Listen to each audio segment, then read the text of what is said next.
is as long as you can make people stop for any reason, the kids are good. I mean, I had to say it, but playing fast is a huge deal, as some of you might imagine.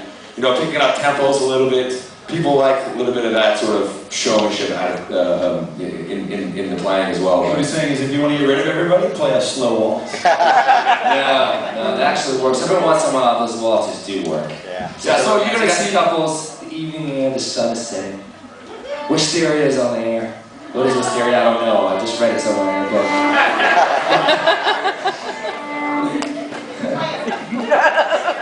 Oh, you feeling romantic? Is that what you're trying to say? Oh, wisteria is a plant. It's a plant. Oh, That isn't very romantic. It actually is. It smells yummy. Okay, that's better. So, I mean, basically, now one of my experiences with street music, I have to say, is that when I first started out playing, I mean, I was very stiff. Like I said, I couldn't tap my foot. And I think the greatest influence for me personally, and I think I can say, speak for all of us, is if you've seen any of our shows, a lot of it has to do with interaction. I mean, years and years of playing. I started playing when I was 3 years old, and it was so much just playing, practicing for performances. And I don't think it was until I got to the streets. That was my sort of path to finding what the real meaning of music was. And the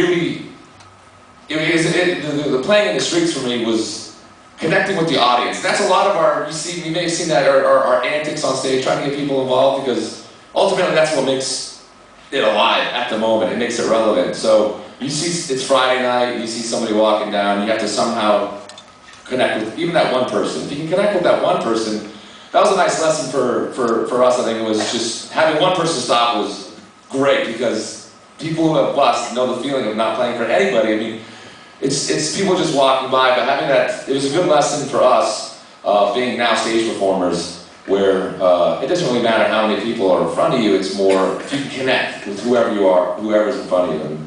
And it was great. I went to Ireland for 4 months and decided just to play in the streets there in Dublin, in Temple Bar. And that, for me, is another added aspect, as probably a lot of you buskers know. You can just grab your case and go anywhere in the world. And I went by myself, but I was able to make friends. I played in probably 5 or 6 bands when I was there for 4 months.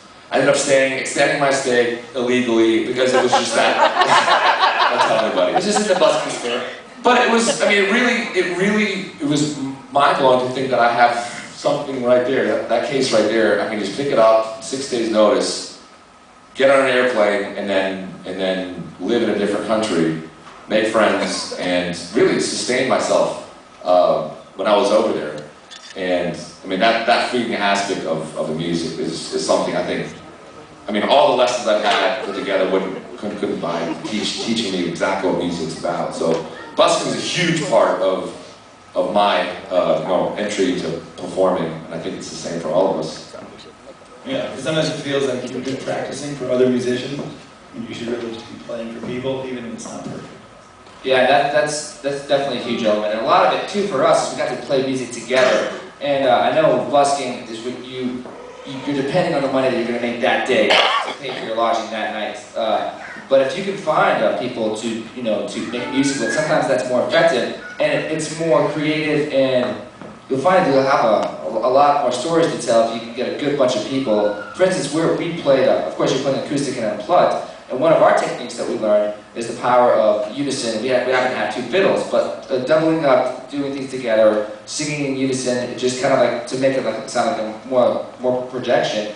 All of a sudden people just really resonate with that, and it's a great avenue for more creativity. Yeah, so I think you'll see, we do a lot of songs where all 4 of us will sing together. We'll do, I mean, obviously Joey and I, we do a lot of songs. We'll stack fiddle, a little bit of harmonies here and there, but it's really originated in the streets for the amplification purposes. But you guys want to do why don't we do a singing one? Sure. A singing one, so like a song. A song. Well, this one, we'll do dance all night. Yeah. This one's great because when you're in a band and you travel around the country, and like us, we don't really have much time to rehearse. We do about 160 shows a year, so we don't have a whole lot of rehearsal time. So the cool thing about doing the busking thing is that instead of pulling out a kit, which we usually won't, let's pull out a washboard, and we'll sit in the parking lot and rehearse. So this is how this song kind of originated. It was in a parking lot in Bristol, Tennessee, and we rehearsed it, worked out the harmonies, everything. All with washboard and fiddles and guitar. Well, dance all night.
So, anybody have any questions? I mean, a lot of it's experience-based up here. Genteel streets of Arlington. How do you protect a corner in Boston or New York? Oh, genteel streets. Oh, that's good question. Well, you know, just a couple of. I mean, have you played in Boston, New York? I mean, have you played up there? What's that? Chicago. You played in Chicago. We haven't done Chicago. I mean, you're right. It's very regional. I mean, part of it. There's a permit